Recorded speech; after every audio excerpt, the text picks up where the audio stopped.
Pour accueillir la ref comme il se doit, il fallait qu'on cale du Joule. C'était J'ai tout su à l'instant sur KF. Jusqu'à 19h, écoute Davy sur KF. T'es un gamin, tu sais qu'il aime pas en plus. C'est pas forcément son artiste préféré, mais non, en tout cas, clairement nous, pas. on l'adore. Lui, c'est la ref officielle qui est avec nous. C'est un gros kiff de te retrouver après 2 semaines, mon poulet. Bonjour les amis, comment ça va? Bah, ça va bien. Et toi, les vacances, ça s'est bien passé? Écoute, chill. 3 semaines en vacances, tout s'est bien passé.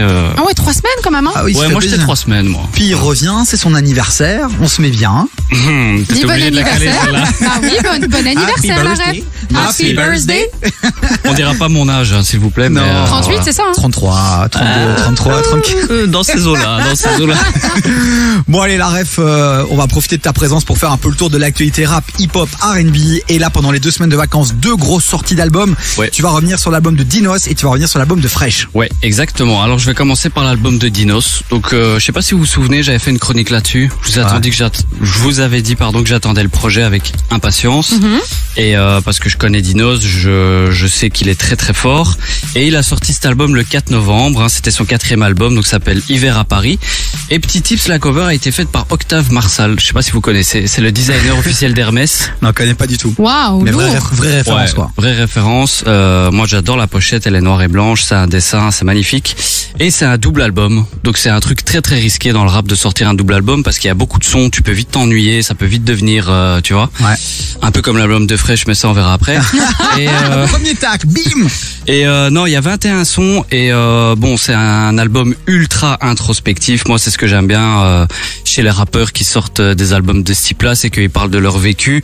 Au niveau des sujets de l'album, il y a la confiance entre les gens, il y a ses tourments, ses questionnements, son rapport à la célébrité et l'argent.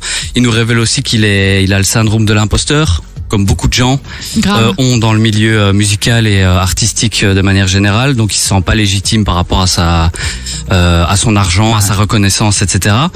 Alors, ce que j'ai kiffé aussi dans l'album, c'est que la tracklist, il y a aucun feat qui est annoncé, alors qu'il y a des très très gros feats. Franchement, le casting, c'est les Avengers. Mais Énorme. dans la tracklist, tu le vois pas, en fait. Donc c'est quand t'écoutes les sons que, au fur et à mesure, tu découvres qui est dans l'album. Ah, c'est pas Tu du vois. tout énoncé Et nulle c'est- part. Ça, Nulle c'est un part. vrai délire. Ça, Nulle part. Sauf si tu vas grave. sur Twitter et comme moi, tu te fais Ouais. spoil. Mais sinon, c'est comme si tu vas voir un film et que tu regardes pas la Et bande-annonce. ça, c'est tu une vois. sale idée. Ça, tu sais quoi, c'est De un ouf. coup à la Stromae, ça.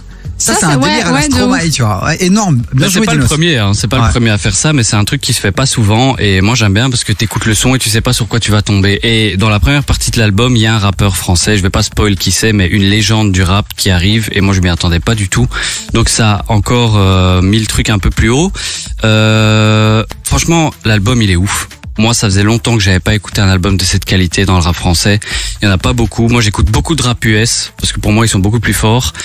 Et le dernier album que j'avais kiffé comme ça, c'était After Hours de The Weeknd, Ah, ok. qui était incroyable. Et tu le mets au même niveau? Bah, c'est pas le même genre de musique. Allez, The Weeknd c'est de la pop, Ouais. Dino c'est du rap, mais j'ai pris une gifle monumentale. Vraiment. Énorme. Ah bah, si c'est la ref qui vous dit ça, les amis, si vous kiffez à fond la musique qu'on vous passe sur KF et que vous êtes un puriste, vraiment, bah, visiblement, cet album doit vous plaire. Donc, si vous l'avez pas encore écouté, c'est le moment d'aller le streamer, de le streamer fort. Encore un petit retour sur l'album de Fresh, on a le time. Ça va être plus court ou pas du coup? On le Qu'est-ce que t'en garde. penses? Tu sais quoi, on va le garder pour après. Ouais, je pense que Ok, c'est mieux. Ouais. on va le garder pour après. Le retour de la ref sur l'album de Fresh, ça va être très très lourd, je le sens. Attention, la Fresh va venir ici en studio. Ouais, je sais. Ah ouais, je sais. Il y a- il y a- Ouais, il y a- ouais. il y a certainement ses potos qui nous écoutent. Donc calme-toi la ref. Je suis Calme-toi. calme. Davy, du lundi au jeudi, 16h-19h sur KF. Davy, il y a pas que Davy, il y a Chloé aussi, puis il y a Bah surtout ouais, les gars. la ref, notre chroniqueur maison. Hein, vous savez, vers 16h30, on ouvre les portes du studio à nos experts les plus passionnés de BX et de Belgique. Et là, c'est la ref qui est avec nous, qui nous a fait un débrief de l'album de Dinos. Dans un instant, on parlera de l'album de Fresh. Fresh, il sera en studio dans quelques jours. On a hâte de le recevoir. On a nous. trop hâte parce que là, justement, il y a des feats, moi, qui m'ont plu énormément. On va savoir si la ref a le même avis. Mais d'abord, encore quelques mots sur l'album de Dinos. Tu voulais rajouter 2-3 choses, la ref. Ouais, je voulais juste rajouter que il y a une cohérence dans l'album qui est vraiment folle et c'est pour ça que je voulais remercier les producteurs de l'album parce que la direction artistique, les prods, tout va dans le même sens, c'est ultra homogène. Franchement, c'est rare d'avoir des albums français, de rap français de cette qualité. Et on se lasse pas parce que tu dis double Non. album. Donc si tu dis qu'il y a de la cohérence, ça veut dire qu'on est sur des sons. Bah, il y a 21 sons, ça dure 1 heure, c'est très long, Ouais. mais moi je me suis jamais ennuyé pendant le projet. D'accord. Parce que justement toutes les prods vont dans le même sens, c'est super homogène. Les textes de Dinos sont méga bien écrits. C'est pas répétitif? Non, vraiment pas. Okay. Vraiment c'est une suite d'histoire ou pas du tout? Enfin, je veux dire, il y a un fil, comme tu dis, il y a le fil rouge, mais je veux dire, il y a un fil conducteur, tu vois, par rapport au sujet que j'ai dit, ces questionnements, ces tourments, etc. Ça va un peu dans le même sens, mais c'est pas redondant parce que les prods sont tellement de qualité. Et Dinos a des flows différents. Des fois il chante, des fois il rappe, il y a des mélodies. Enfin, c'est super fort. Moi, c'est un album qui m'a pris au trip parce que j'adore les albums où c'est un peu ambiance hiver, glacial, introspectif, tu vois. Donc moi, j'adore je suis hyper client des albums comme ça et vraiment merci à lui encore de se casser la tête de nous sortir des albums comme ça dans un milieu, je trouve, où c'est un peu gangréné par la facilité et la course au streaming, tu vois. Ouais, clairement. Bah voilà, la vie de la ref, il est tranché et merci en tout cas d'oser comme ça t'exprimer, Poulet. Et dites-nous aussi sur le WhatsApp de l'émission 0472 22 7000 si vous avez eu l'occasion d'écouter l'album de Dinos Hiver à Paris et si vous avez kiffé ou pas et c'est quoi vos sons préférés aussi. Il y a un son la ref où tu te dis ce son là je l'ai kiffé de ouf. Qui ressort? Il y en a plusieurs. J'ai pas envie de spoil parce que j'ai pas envie de donner les feats, mais dans la deuxième partie de l'album, il y a le son solitaire 1895, je crois que ça s'appelle. Il y a le premier son de la deuxième partie qui est incroyable et tous les feats qu'il a fait, je vais pas dire avec qui, mais ils sont hyper forts. Si vous n'avez pas eu le temps de noter toutes les infos là de la ref, vous allez pouvoir retrouver sa chronique dès ce soir sur toutes les plateformes de podcast. Vous tapez Davy sur KF, vous nous trouverez d'une manière ou d'une autre. Bon, la ref, là maintenant c'est bon, on veut savoir ton avis sur l'album de Fresh, s'il te plaît, sans non plus nous blacklister, frérot. Oui, c'est ça, parce que nous on doit le recevoir quand même après, hein. Ouais, je sais. Non, écoute, je vais aller droit au but. Je vais casser le suspense. Moi, j'ai trouvé l'album vraiment hyper moyen. Ok, ah ouais. Ouais. Je l'ai pas trouvé bon, je l'ai pas trouvé mauvais. Je l'ai trouvé facile, ouais, je trouve. Et en fait, ce qui me dérange, finalement, c'est pas mal ça, parce que tu sais, il y avait cette crainte quand tu sors d'une émission comme Nouvelle École où t'as la pression de devoir sortir quelque chose rapidement pour surfer sur la vague, de finalement te précipiter, et c'est là où tu peux faire un flop. Et là, tu dis c'est pas vraiment un flop. C'est pas vraiment un flop. Après, il a scoré à 5K la première semaine. Pour un artiste qui a un buzz comme lui, je trouve que c'est pas incroyable. Et j'ai l'impression que son buzz est déjà en train un peu de redescendre puisque quand tu regardes ses vues sur YouTube, c'est assez décroissant, tu vois, ça descend de plus en plus. Moi, je pense qu'il va avoir des difficultés à sortir de sa zone de confort, tu vois. En fait, quand j'écoute l'album, j'ai l'impression d'écouter une playlist de 19 sons, mais pas un album. Il n'y a pas de cohérence, il n'y a pas de DA, les flows, c'est les mêmes. Bon, il a pris les 3 feats de l'album, c'est SCH, Shai et Niska. Ok, très bien, parce qu'il y avait déjà un feeling avec eux pendant l'émission, c'est ce qu'il explique pendant ses interviews, donc ça c'est bien, mais on s'y attendait. Et en fait, quand j'écoute l'album, j'ai l'impression d'écouter une playlist de Nino et Niska. Okay. Et surtout Niska. Mais Niska, c'est pas une insulte. Non, c'est pas une insulte, mais je veux dire qu'il a pas d'identité propre. Tu ressens pas la patte de Fresh vraiment là-dedans. Exactement. Et c'est son premier album, donc on peut se dire voilà, peut-être que les suivants, il va trouver sa patte, il va trouver son style, tu vois, parce que là, je trouve qu'il en a pas. Ça part un peu dans tous les sens. C'est pas très cohérent. Les flows sont un peu les mêmes. Des fois, il prend des risques dans l'album avec des sonorités un peu différentes, comme je crois que c'est Gangsta Love, le son, je pense, où c'est un peu, tu sais, zouk, ambiance. C'est vrai. Afro-caribéen, c'est pas mal, tu vois. Ça m'aime bien. Il manquait Rihanna dans le game et c'était bon, quoi. Il avait le feat de l'année.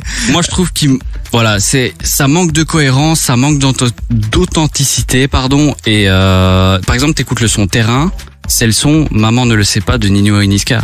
Alors je sais pas si c'est un plagiat, mais en tout cas l'inspiration elle est forte. Mais je crois que Niska le saurait si c'était un plagiat, j'imagine, mais je vois ce que tu veux dire. C'est sur l'album de Nino, mais vraiment moi j'ai trouvé vraiment ça très moyen. Voilà. Écoute, la ref, on vous le dit ici, il y a pas de tabou, vraiment on dit les choses.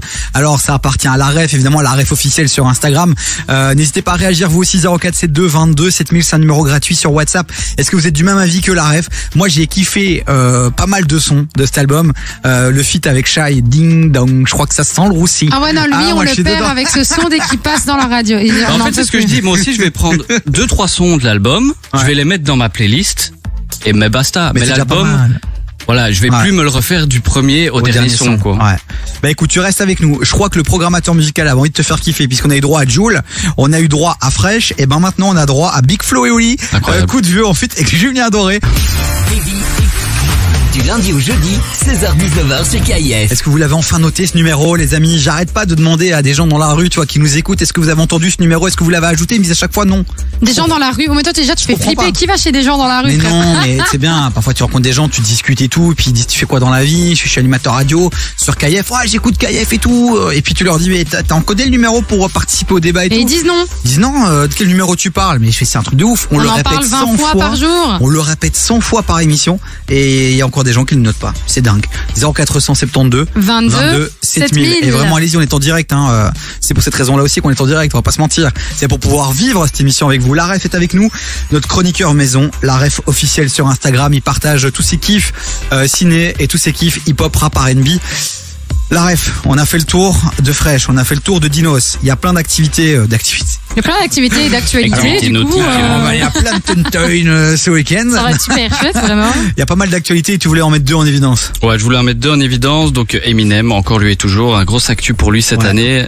Chaque fois que je fais une chronique, j'ai l'impression de parler de lui. Oui, mais en Ouais. même temps, c'est parce que c'est trop bien. En ce moment, il est au max, quoi. Exactement. Alors, il est rentré au Rock and Roll Hall of Fame. Donc c'est légendaire. Il n'y a pas beaucoup de rappeurs qui y sont. C'est son ami et mentor Dr Dre qui lui a remis son prix. Énorme. Donc il a fait un discours qui a duré 2 heures où il a remercié plus d'une 50aine de rappeurs qui ont Contribué à son contribué succès. à son succès, qui l'ont inspiré, etc. D'ailleurs le speech était assez drôle. Il a fait des petites vannes avec sa fille dans la salle, etc. Si vous avez l'occasion de voir la vidéo, c'est assez marrant. 2 heures, c'est un film, frérot. Oui, c'est ça. C'était un long discours exactement. Alors il rejoint des légendes comme Aerosmith, les Beatles, Ray Charles, Bob Wow. Dylan, etc. qui sont tous au Hall of Fame. Lourd, Et hein. au niveau des rappeurs, il y en a pas beaucoup, mais il y a Jay-Z, il y a le groupe NWA, Biggie Small, Tupac et d'autres. Donc voilà, grosse consécration pour Eminem à 50 ans. J'ai envie de dire qu'il est temps. Au moins ils l'ont fait quand il était Ouais. vivant. Avant une petite C'est déjà pas mal. avant C'est déjà qu'il- pas mal. Avant une overdose, ça peut être un Non, plan, c'est quoi. fini ça. C'est fini tout ça. C'est fini tout ça. Bon allez, une autre info à mettre en évidence, mon poulet. Ouais, 50 Cent sort une nouvelle série. Donc c'est une série documentaire sur les meurtres dans le milieu du rap. Ok, non. Donc 50 Cent, il est connu par aussi, enfin c'est un rappeur bien évidemment, mais il a sorti la série Power. Je sais pas si tu connais. Non. C'est une très très bonne série qui a cartonné aux États-Unis. Et là, il sort une nouvelle série sur les meurtres dans le rap. Alors il y en a qui disent que c'est une série un peu opportuniste vu ce qui se passe en ce moment. Tu vois, il y a beaucoup de meurtres ces dernières années. Et si c'était lui, tu vois, qui avait commandité ces commanditeur meurtres parce de que tu sais, il ouf. manquait de contenu pour son doc, tu vois. Doit le Et il s'est faire. dit, tu sais quoi, j'ai provoqué quelques décès dans le game, quoi. T'imagines quelle Grosse horreur. accusation, ça, Davy. Diffamation. Oh, diffamation. Exactement. Mais en fait, la série va surtout se baser sur certains rappeurs de la nouvelle génération comme Pop Smoke et XXXTentacion. Donc, on va pas parler de Tupac, de Biggie, etc. On va parler vraiment des rappeurs qui sont décédés récemment, exactement. Et il va y avoir un vrai travail d'enquête, va y avoir des interviews exclusives. Et parce qu'il faut savoir que malheureusement, la plupart des cas de meurtres dans le milieu du rap sont restés non résolus en fait. Pourquoi? Donc parce qu'on soit on n'a pas retrouvé les gens, soit il y a eu des cafouillages dans l'enquête. Enfin c'est assez flou et c'est avec ça qu'il va essayer de répondre à ces questions durant le documentaire. Alors c'est disponible depuis le 3 novembre aux États-Unis, mais il n'y a pas encore de date en France. Mais bon, si vous cherchez bien, Vous pouvez le trouver. vous pouvez trouver. Exactement. Et- Vive énorme. l'IPTV. Ouais. Tout à fait. Et alors, il faut 2 secondes qu'on parle de cette info, là. Caris, il est de retour derrière les barreaux, là, en garde à vue, là. Il est en garde à vue, mais ça fait suite à l'affaire qu'il y avait eu avec son ex-compagne Ouais, en fait, on s'en souvient. voilà cette année. Donc il avait déjà été entendu, il y avait déjà eu une confrontation. Là c'est le deuxième round, on va dire, sans mauvais jeu de mots. Et on vient de savoir que le 10 novembre 2023, il allait passer devant le tribunal. Il va passer, donc, correctionnel. donc demain, il passe devant Non, le tribunal. 2023. Ouais, pardon. 2023, donc dans un an. Ah, ok, d'accord, Ouais, pardon, c'est bien bah, Demain. Non, la dans un justice an. c'est très rapide en France et en Belgique. Donc voilà, dans un an, il passera devant le tribunal et il saura ce qu'il attend. Quoi. Oh, énorme, tribunal correctionnel. Donc ça veut dire, si je comprends bien, quand on fait une garde à vue et qu'après on se barre direction tribunal correctionnel, ça veut dire qu'il y a du dos. Bah, ça veut dire que ouais, il y a des preuves, il y a Ouais. des choses comme ça, mais il faut Ah, savoir chaud. que son ex-compagne aussi, il a porté plainte contre elle parce que elle est rentrée à son domicile Attaque sans contre y être attaque. invitée, Ouais. tu vois, et des choses comme ça. Donc elle aussi, elle va passer Bon, devant le c'est pas tribunal. les mêmes faits d'accusation non plus. Non, hein. c'est pas les mêmes faits. Je voulais juste souligner que elle aussi, elle Ouais. risquait d'avoir Ouais. des problèmes parce que malgré que c'est elle la victime, elle est rentrée chez lui Sans autorisation. sans toquer quoi. Bah, écoute, Sans toquer. bientôt, on va voir Booba qui va lancer un documentaire sur les faits Contre cas de Caris. des rapports français. Ça va être énorme. Bon, ben merci la rêve d'être passé. On retrouve toutes tes chroniques en replay sur toutes les plateformes de streaming, hein, Apple Podcast, Spotify, Davy sur KF. Vous tapez, vous nous trouverez. Et puis surtout, on te suit sur les réseaux, la ref officielle sur Instagram. La ref officielle, exactement. Il y a Suivez en masse. Ouais, allez follower les gars, envoyez-lui de la force. Vraiment, il y a pas mal de chouettes contenus. Donc pour les puristes, c'est le nouveau compte Instagram à suivre, la ref officielle. Il n'y a pas de subtilité, la ref, REF. Oui, c'est ça. C'est vraiment plus simple que ça. Tu Voilà, meurs. c'est pas le ref, c'est pas la ref, non, c'est la ref. Surtout La pas le ref. rof. Merci. Surtout pas le rof. Ok. Bon allez, on te retrouve mercredi prochain ou jeudi. Merci d'être passé mon poulet, à très Merci bientôt. à vous.